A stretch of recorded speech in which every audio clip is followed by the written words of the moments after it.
Hello, everybody, and welcome back to Books and Things with Joan. I'm Joan, as always, and on this channel, we talk about books, things, and every other thing in between.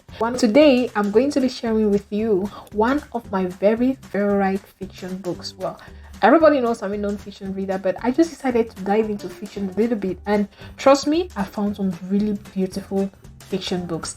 And today I'm going to be talking about a book written by a Cameroonian author named Imbolo Mbue, and it's titled Behold the Dreamers. I actually got the soft copy of the book on Kindle, and this is what it looks like. And I actually loved the read. It was a beautiful, smooth read. There are so many things about the book that just made me smile and giggle, particularly because she wrote it in a language that's very akin to Cameroonian. She had a lot of Cameroonian slangs in there, but it's a book that everybody can relate to if you're an immigrant or just a human being. You know, it's a really beautiful read, and I would advise everybody to get it. Before I give you the three lessons I learned from reading this book, I'm just going to give a short rundown about the story. Behold the Dreamers is actually set in the United States, and it has two main families and four main characters. So the two main families in the book are the Jongas and the Edwards. The Jongas are actually a Cameroonian family who moved to the US, and the Edwards are actually Americans who are really, really wealthy. So Jongas, or Mr. Jonga, works for Mr. Edward. He's his driver, and the book is just a recount of Mr. Jonga's experience as a driver, and also Mr. Ed and how he gets a little bit of understanding of Mr. Edward's life and the type of work he does. The same thing goes with Nene. Nene actually came to the US on a student visa, and she's actually studying to be a pharmacist.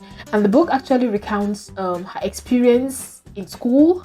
It also recounts her experience. It also recounts her experience as a help, because Mrs. Edward actually hired her as a house aide for a certain period of time, and it also recounts her experience as an aide to the Edwards. And the book actually is a really beautiful read. It deals with the Jonga's struggle for immigration, their struggle with jobs, their struggle with family, sending money back home, which is the normal African struggle, and just their struggle to sustain a life in New York. So as Mr. Jonga drives Mr. Edwards around, he gets to get an idea of who Mr. John Edwards is and what his days are like, and he kind of starts getting a little glimpse of his relationship with his wife, his relationship with his children, and he started driving the family. He got to know a little bit too much about the family, and the book just explodes into different directions as you read it. And I don't want to give a lot away. That's something that I will leave you to take when you read the book. Now, the first lesson I got from reading this book is the fact that we all have our struggles, and the Edwards and the Jongas, though they are from different levels on the socioeconomic ladder, you realize that they all have their individual struggles. The Edwards, though rich, they also have marital issues, they have parenting issues, they are dealing with drug issues, mental health, and they just have their own problems that are unique to them. The Jongas on the other hand, who are in the lower strata of the socioeconomic ladder, they have their own issues. They have immigration problems, they have getting jobs, keeping jobs, paying school fee. They have struggling with sustaining lifestyle in New York City. You just realize that regardless of where you stand, rich, poor, black, white, we all have our own individual struggles that we go through, and this book just reaffirms the fact that we are all humans and we experience life differently. And to me, that's something that really, really, really intrigued me about the book. The second lesson I learned from reading this book is the fact that the American dream is not a smooth ride.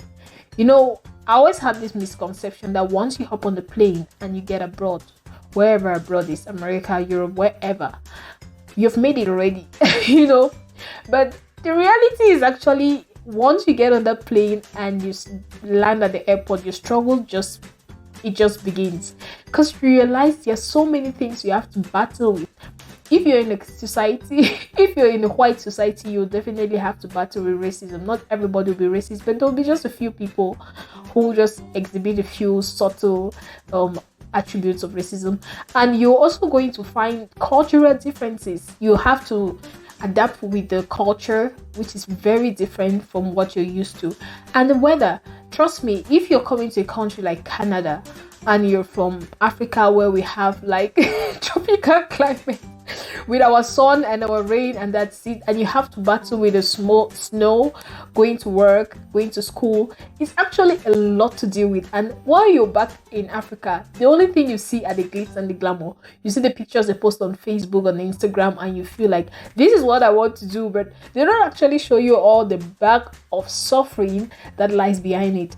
And this book actually just unpacks all of those struggles the youngers go through, and you just realize that the American dream isn't that easy to achieve. Of course, a lot of people have achieved it, and it's very possible to achieve it, but it's not an easy ride. And that's something that we all have to keep at the back of our minds. The third and the final lesson I would like to share with you today, and it's a lesson I got from the book as well, is the fact that we can always go home. I love the end of this story. Like, the book itself, I just love the end. I feel like the best part of the book for me is the end, because at the end, the youngers had to make a decision whether to stay in the US or to go back home to Cameroon with the little money they had made from work and other activities in the US. So yeah, this option of having to stay in the US to go back home, for me, it's priceless, because something becomes a little bit hard when you feel like you don't have plan B or you don't have an option. But just the fact that the author decided to put this as an option on the table means that, of course, we didn't fall from space. We can always go back home. Home is always waiting. And that was just icing on the cake for me in the book. It was just the moment when I was like, I can relate. You know, there are times where I just feel when things get so hard or it gets so cold, and I'm like, oh, I wish I was in Cameroon right now, eating some bunny fish and drinking some chill. For the record, this is a picture of me eating bunny fish and drinking chill. I don't think it's just an aside, but chill beer in Cameroon is the it. It is the what? The it. You need to taste it. Let's just get back into the mood. Let's forget about me talking about the beer. What was I talking about? Oh yes, when it comes to beer and fish, I get a little bit carried away. But yes, I was talking about having the option of going back home. So yeah, to me, that was just the best part of the book, and it just crowned everything, in my opinion. I don't want these videos to be so long. That's why I'm just going to cut it short here.